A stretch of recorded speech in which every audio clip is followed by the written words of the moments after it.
Pemirsa, Dewan Banjarmasin meminta pemerintah kota untuk kada menambah jumlah toko retail modern karena jumlahnya dinilai sudah mencukupi untuk memenuhi kebutuhan tempat berbelanja bagi warga kota Seribu Sungai ini.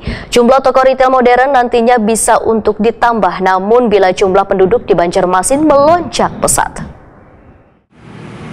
Dewan Banjarmasin meminta pemerintah kota untuk kada menambah jumlah toko retail modern karena jumlahnya dinilai sudah mencukupi untuk memenuhi kebutuhan tempat berbelanja bagi warga kota Seribu Sungai ini. Jumlah toko retail modern bisa ditambah bila jumlah penduduk di Banjarmasin melonjak pesat. Ini disampaikan Ketua Komisi 2 DPRD Banjarmasin Awan Subarka lawan Prima TV jelang tengah hari Rabu 1 Maret 2023. Menurut Awan Subarka, di satu sisi keberadaan toko retail modern sangatlah memberikan kemudahan membantu warga untuk berbelanja.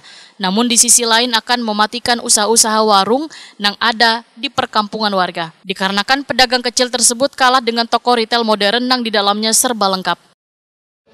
Di satu sisi memang diperlukan karena kemudahan bagi masyarakat untuk berbelanja.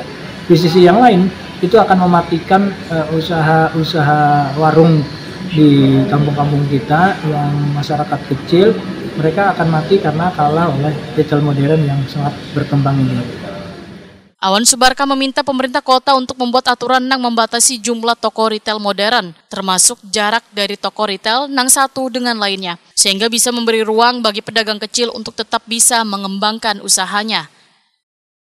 Ya, memang sebaiknya ada aturan yang membatasi ya, apakah itu batas jarak, kemudian batas dalam satu kawasan gitu ya.